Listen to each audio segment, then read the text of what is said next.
Thank you, Angela. Thank you, Greg, and thank you all for being here, and those of you that are with us virtually. My friend Dorothy died on October 25th, 2021.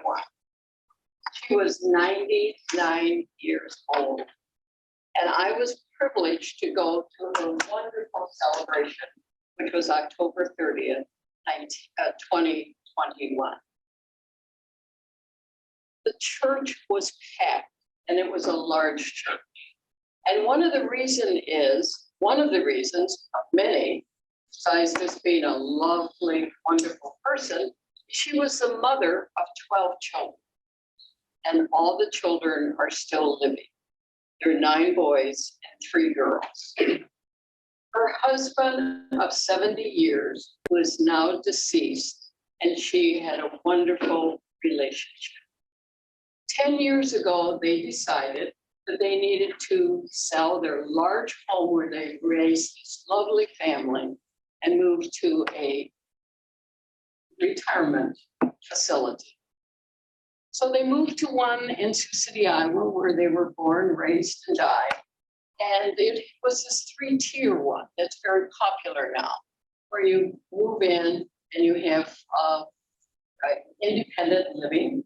And then you, if needed, you move to assisted living, and then finally to full care. And Ken, her husband, did just that. He and Dorothy, they moved into the independent, and then Ken, because of some physical frailty, they moved to assisted living. I am very good friends with one of their daughters, Mary Jean, one of their 3 daughters. And I go to Sioux City often, and that's, of course, where they lived and where I'm from. And every time I go, I have the privilege of visiting Dorothy and Mary Jean in the facility.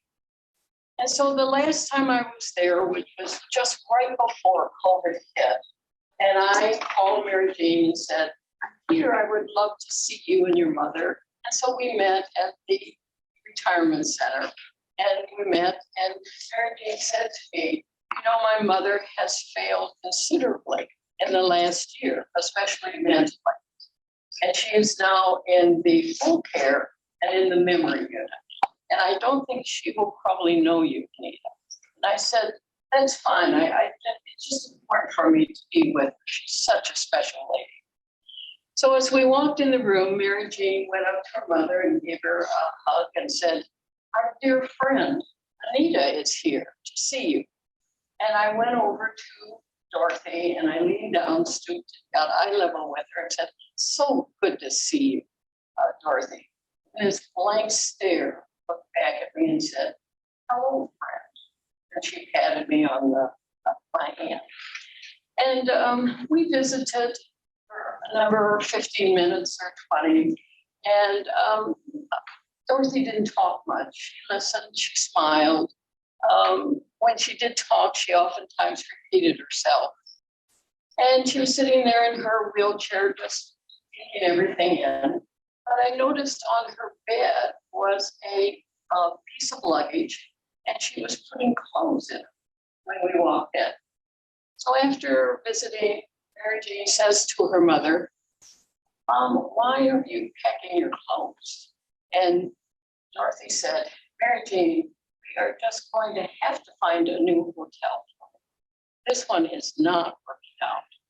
And Mary Jean, without missing a beat, said, "What's the problem, Mom?" She said, "Every morning I go to breakfast, and you know I have to have a piece of toast, and they only have grape jelly, and I want strawberry, and they don't have it there. And this is just unacceptable." So Mary Jean, again, without missing a beat, she said, "Let me go talk to the hotel manager." And she left the room. She came back quickly, and she said, "Well, we solved the problem. They will have both kinds of jelly." The hotel manager is going to talk to the staff. And so Dorothy, with all the enthusiasm she could gather, she throws her hand up and she says, way to go, Mary Jean. And we all started laughing. That was the old Dorothy, one that we knew, and it said that 1,000 times to encourage that. So we left shortly after that. Obvious that Dorothy was pretty tired. We went to Panera's, Mary Jean and I, and visited. And I said to Mary Jean, thank you so much for going. You have no idea how much that means to me. I'm a student. I learned from you and your mother, the teachers. And your mother has always said, and she's still doing it, it's better to be better than bitter. And she grumbled.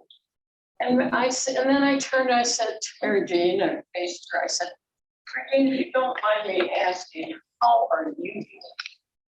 And Mary Jean looked away and she looked back and she said, it's not an easy time, Anita. She's not the mother that I grew up with. But I say to myself every day, the key word is now, N-O-W. Take her as she is now. Love and respect her. That's what's important. And concentrate on what she can do and not do. And that's who she is. And then to have a moment like I just had, where the old Dorothy, my wonderful mother, comes out.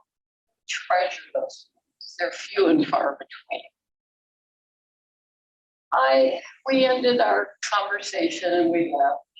And before I knew it, I was sitting in the church, waiting for the wonderful celebration to begin. And I thought of Dorothy and what a teacher she had been for me. What a blessing for me. And then I thought of Mary Jean, and I thought, I have learned so much from her, the way she is now dealing with her lovely, beautiful mother. And I thought of the sign that I saw as I entered the memory unit to see Dorothy for the last time. And it said, there's a reason why we have two hands. One is to help ourselves, and the other is to help others. And no one exemplified that more than those two beautiful teachers, Dorothy, Mary Jean.